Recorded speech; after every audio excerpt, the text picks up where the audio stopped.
I used to think love was trust. Now I know trust is the easiest password to steal. When I met Damon, he called himself my safe place. He meant safe like a vault, locked, airless, and impossible to get out of. At first, it felt like help.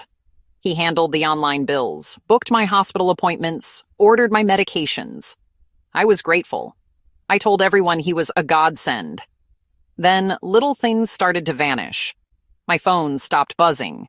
My hospital reminders disappeared. The nurse who used to call stopped calling.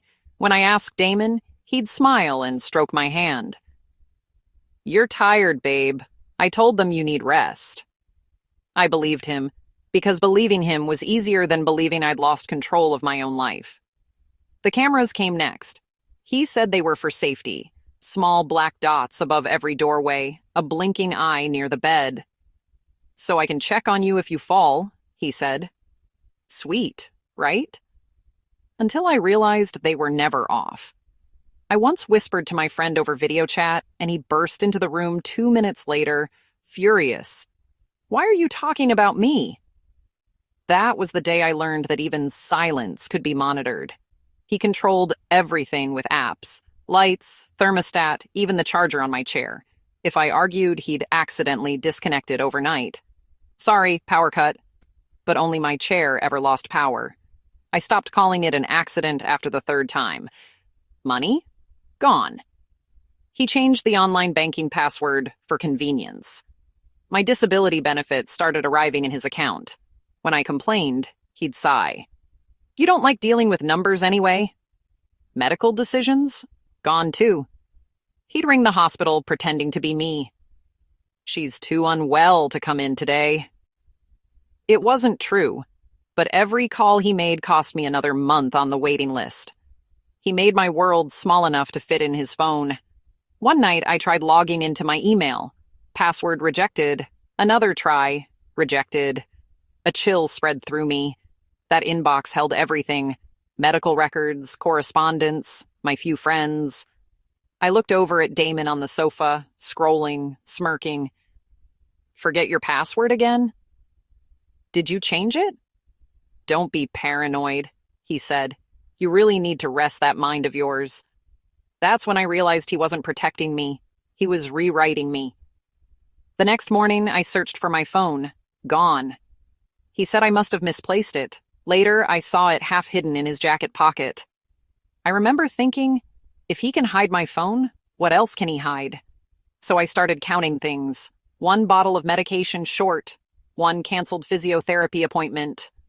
1 more friend blocked online. Each disappearance was a piece of me, deleted in real time. The last straw came with the wheelchair. I was ready to leave for a hospital checkup. Chair charged, coat on, hope fragile but alive. Then, nothing. The motor wouldn't start. Damon leaned against the door frame, sipping coffee. "Battery's dead," he said. "Guess you'll have to reschedule." He watched me realize he'd unplugged it hours earlier, and he smiled. That smile was my breaking point. That night, I stared into one of his cameras and whispered, "You can watch me, but you can't keep me." He didn't know it yet, but I'd memorized every password he ever typed, every recovery question he ever set. And I was about to log back into my own life. The phone was hidden behind a bottle of bleach under the bathroom sink, covered in dust and forgotten. I found it 3 days after the wheelchair incident, while Damon was at the gym. My hands shook as I pulled it out. The screen was cracked, the battery long dead, but it was real. It was mine. And he didn't know it existed. I charged it in 5-minute bursts, unplugged it the second I heard his key in the door, never turned on Wi-Fi. Not yet. Because the moment I connected to the internet, he'd see it. Another device on the network. Another thing to control. So I waited. I planned. I became a ghost in my own home. The first person I messaged was Linda, my social worker. The one Damon told that I didn't need help anymore. I used the neighbor's Wi-Fi, Mrs. Kapoor next door, whose network password was taped to her router. I'd seen it months ago through her open window. "Linda, it's me. I never said I didn't want help. He's been pretending to be me. Please call back." I sent it at 2 a.m. while Damon slept, deleted the message thread, cleared the cache, powered down. By morning, my hands were still shaking. Linda called 3 days later, on the landline, the one Damon monitored but couldn't block without raising suspicion. "Just checking in," she said carefully. "How are you managing?" Damon was in the kitchen, close enough to hear. "Fine, thanks," I said, my voice flat, robotic. "Really fine." But I coughed twice, our old signal, the one we'd agreed on years ago when I'd first told her I was fine, but wasn't. She paused, then brightly, "Wonderful. I'll pop round next Thursday for a routine visit. Nothing formal." Damon's jaw tightened, but he couldn't say no, not to a social worker, not without looking suspicious. That night, I joined an online forum for financial abuse survivors. Anonymous, untraceable, posted from a library computer I'd convinced Damon to let me visit for a change of scenery. The responses came fast. "Check your access logs. Most portals show login history." "Screen record everything. Evidence is your weapon." "You're not alone. We believe you." I learned I could request my medical records directly from the hospital, that banks kept audit trails, that every device Damon used left digital fingerprints. I wasn't tech savvy. But desperation is a hell of a teacher. I started small, requested a password reset for my email using security questions only I knew the answers to. My childhood pet, my mother's maiden name, things Damon had never thought to ask. The reset link came through. I changed the password at 3 a.m., held my breath, and logged in. Hundreds of emails, all unread, all filtered into a folder labeled Archive. Messages from friends asking if I was okay. Appointment reminders. A letter from the hospital about a canceled referral I never canceled. And then I saw it. An email from my bank, dated 2 months ago. "Confirm new payee, Damon Fletcher." I clicked through, heart hammering. He'd added himself as a payee on my account. Set up a standing order. £300 a month, taken automatically. My disability benefit. My money. Siphoned off like I wouldn't notice. I took screenshots. Saved them to a cloud account he didn't know existed. Sent copies to an email address I created just for evidence. Then I cleared my history and powered down. But I wasn't careful enough. The next evening, Damon came home early. I was in the living room, chair plugged in, book open, playing the part. He stood in the doorway, phone in hand. His face was unreadable. "You've been busy," he said. My blood turned to ice. "What do you mean?" He turned his phone towards me. On the screen, my email account. Open, active. A little green dot next to my name. Currently logged in. "I get alerts," he said softly. "Every time you try to access something, every time you change a password." He'd been watching, the whole time. Did you really think I wouldn't know? I couldn't speak, couldn't move. He smiled, that same smile, the one that said you're trapped, and we both know it. "I'm disappointed," he said, sitting down across from me. "I thought we were past all this paranoia." He reached over and took my hand. His grip was gentle, too gentle. "But it's okay," he whispered. "I forgive you." He stood, pocketed his phone, and walked towards the kitchen. I sat there frozen, and then I heard it. A faint buzz. My backup phone hidden in the chair cushion. A notification. I'd forgotten to silence it. Damon stopped, turned, his eyes locked on the chair. What was that? Time stopped. Damon's eyes stayed fixed on my chair, that faint buzz still echoing between us like a gunshot. What? Was? That? Not a question. A demand. I forced my face into confusion. What was what? That sound. He stepped closer. From your chair. My heart slammed against my ribs. The phone was right there, tucked into the seam of the cushion. One search and he'd find it. One search and I'd lose everything. Probably the motor, I said, my voice almost steady. It's been making weird noises all week. He stared at me, calculating. Then he smiled. Let me take a look. He moved towards the chair. I did the only thing I could think of. I screamed, a raw, guttural sound, like I was in pain, because I was. My leg! I gasped, doubling over. Cramp! God, it's bad! Damon froze. For a split second, concern flickered across his face. Old instinct, the man he used to pretend to be. Where? Left calf! Please! He crouched down, hands on my leg, and I used that moment to shift my weight. The phone slid deeper into the cushion, out of sight. He massaged my calf, and I forced myself to wince, to breathe through it, to sell the lie. After a minute, he stood. Better? Yeah. I nodded weakly. Thanks. He watched me for another long moment, then he left the room.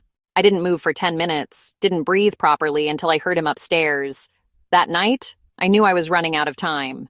So I set a trap.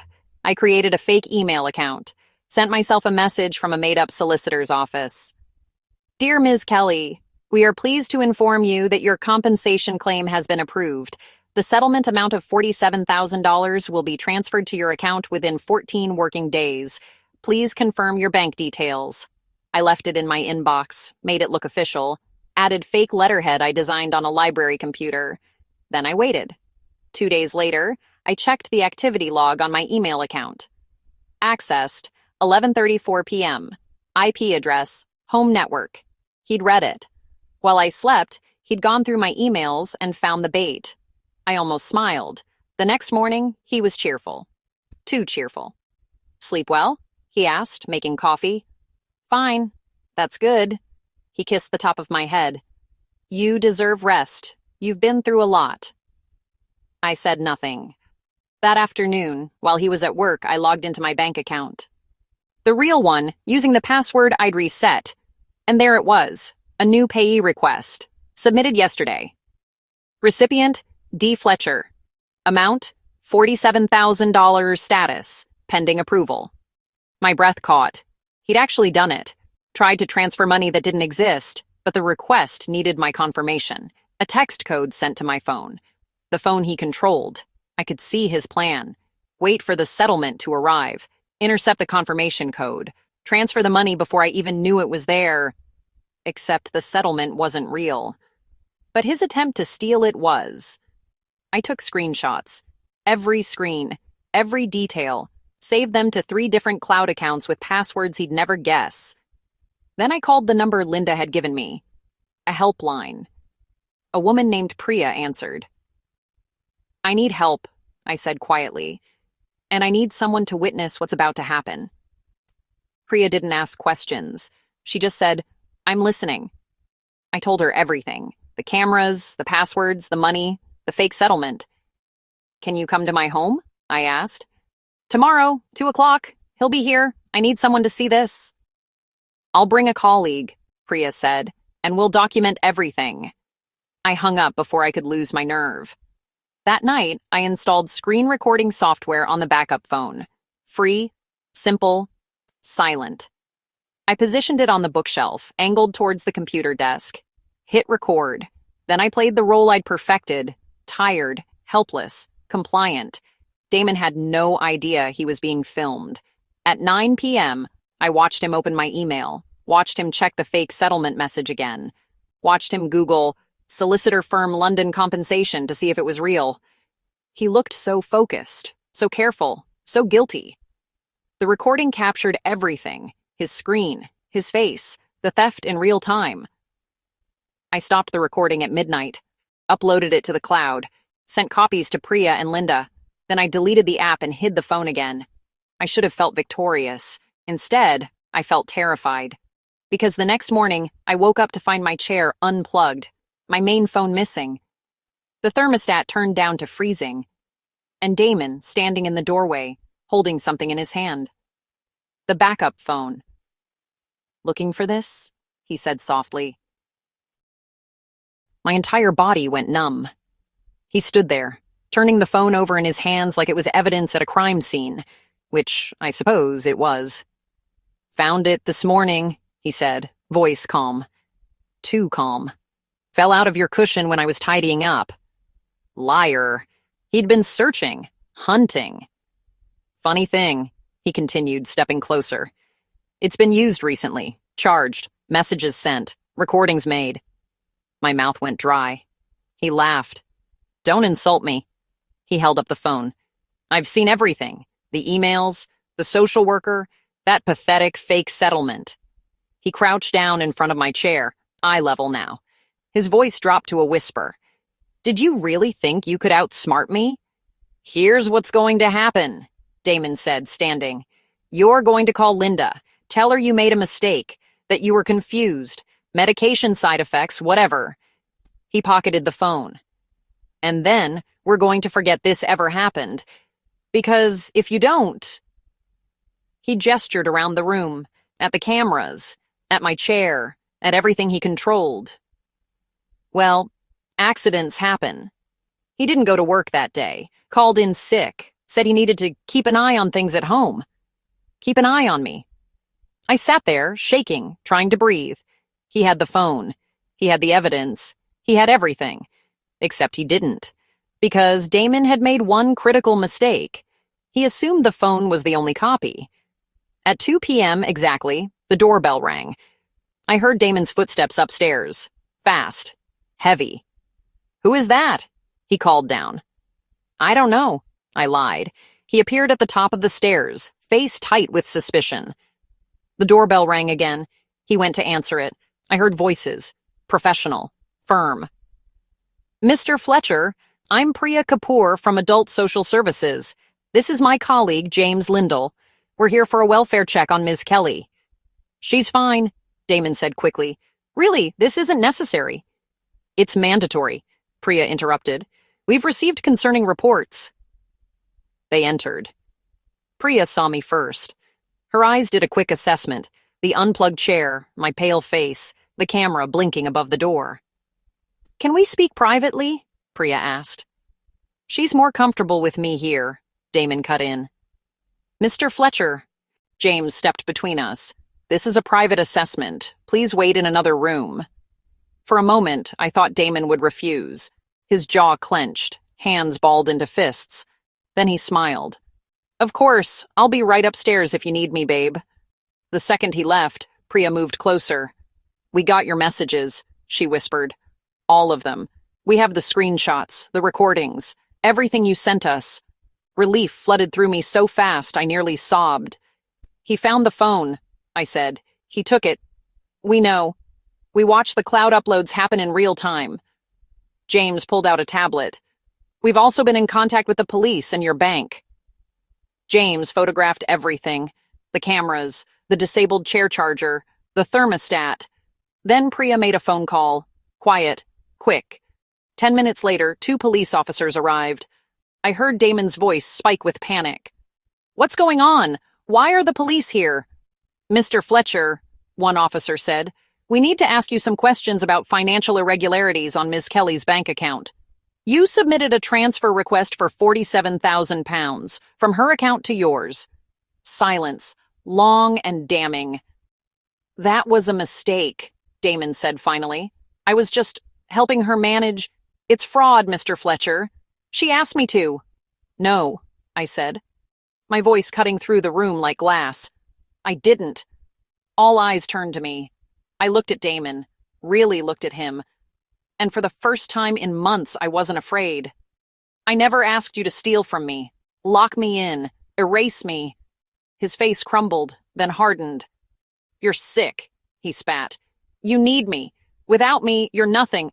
That's enough, the officer said sharply. Mr. Fletcher, we're going to need you to come with us. You can't do this. Damon's voice rose, desperate now. This is my home. Actually, Priya said calmly, it's hers. The tenancy is in Ms. Kelly's name. Damon looked at me then, betrayed, furious, like I'd committed the crime. You'll regret this, he hissed, as they led him towards the door. You can't survive without me. I held his gaze. Watch me. The door closed behind him. The house fell silent, and for the first time in a year, I could breathe. I spent 3 weeks living with Linda's sister, 3 weeks of sleeping without cameras watching, 3 weeks of charging my own chair, controlling my own thermostat, reading my own emails. It felt like learning to exist again. Then I returned home. The locks had been changed, the cameras removed, the smart devices replaced with simple offline versions. I sat in my chair, fully charged, fully under my control, and looked around. No blinking lights, no monitoring apps, no one watching. Just me. And silence. For the first time in years, silence felt almost like freedom. Almost. But meanwhile, Damon wasn't going quietly. The day after the police took him in, my phone exploded with messages from his family. I blocked them all. The advocacy center helped me reclaim everything. New passwords, new bank account, new phone number, no more apps, no more remote access, no more eyes watching while I slept. After investigation, the police decided to prosecute. The trial took place 18 months later, and Damon's lawyer played the sympathy card hard. My client is a devoted carer who made some administrative errors. He's willing to return any funds and attend counseling. Administrative errors, like stealing £53,000 over 18 months, was a typo. But then the prosecution brought forward something Damon hadn't expected. Another victim. Her name was Jessica, 22 when she met him, fresh out of university, new to the city, alone. She sat in that witness box and described everything. How he'd isolated her from friends, changed her passwords, monitored her movements, controlled her money. He said he was helping me budget, she said quietly. But really, he was making sure I couldn't afford to leave. Same pattern, the prosecutor said. Same apps, same control, same manipulation. Mr. Fletcher has a history of targeting vulnerable women. Damon's face went white. The prosecutor laid out both cases side by side. Bank records, screenshots, testimony. The pattern was undeniable. Damon took the stand, against his lawyer's advice, and tried to play the victim. I loved her, he said, voice breaking. I did everything for her, and this is how she repays me? The prosecutor didn't even blink. Mr. Fletcher, did you or did you not change Ms. Kelly's online banking passwords without her consent? Pause. I was helping her manage, yes or no? Yes, but did you or did you not cancel her medical appointments without her knowledge? She was too tired to, yes or no? His face went red. Yes. Did you or did you not install cameras in her home to monitor her conversations? For her safety? Yes. Or no? Yes! He slammed his hand on the stand. Because she needed me. She couldn't function without, thank you, Mr. Fletcher. No further questions. He'd buried himself. The judge didn't need long to deliberate. Mr. Fletcher, you have systematically isolated, controlled, and financially exploited a vulnerable person under the guise of care. This court finds you guilty on all counts of coercive control, fraud, and financial abuse. Damon trembled, knowing what was coming. You are sentenced to 4 years in prison, with a lifetime restraining order prohibiting contact with the victim of your crimes. As they led him out, he turned and looked at me one last time. Not with rage, not with hate, with confusion. Like he genuinely couldn't understand why I'd done this to him. That's when I realized he really did think he was helping. In his sick, twisted mind, controlling me was love. Outside the courtroom, Jessica hugged me. You did it, she whispered. We did it together, and you were so brave, I said. The bank returned every penny Damon had stolen, with interest. I used some of it to replace my equipment. The rest? I donated half to an advocacy center that helps abuse survivors escape. Months later, I'm still here. Still in my chair. Still in my home. Still breathing. But I'm not the same person who whispered into that camera all that time ago. When I first moved back in, locks changed, cameras gone, smart devices replaced. I was still afraid, still jumping at shadows, still wondering if he'd find a way back. But now? After the trial? After watching him led away in handcuffs? Now the house feels truly mine. I control my own passwords now, my own money, my own life. Some days are hard. I still check my bank account twice a day, still wake up occasionally at 3 a.m. with that old fear. But most days I'm free. I've learned that freedom isn't about being independent. It's about having choice. Choice over who helps me. Choice over who sees me. Choice over who gets to stay. Because here's what I learned. Love doesn't lock you in. Love doesn't monitor your every move. Love doesn't steal your voice and call it protection. Real love gives you the password and trusts you to keep it safe. If you're watching this and something feels familiar, then note this. You don't need permission to take your life back. You just need courage and a plan and just a little help. If this story resonated with you, please subscribe, like the video, and leave your comments. And watch the story that just popped up on the screen. You won't want to miss it. Thanks for watching.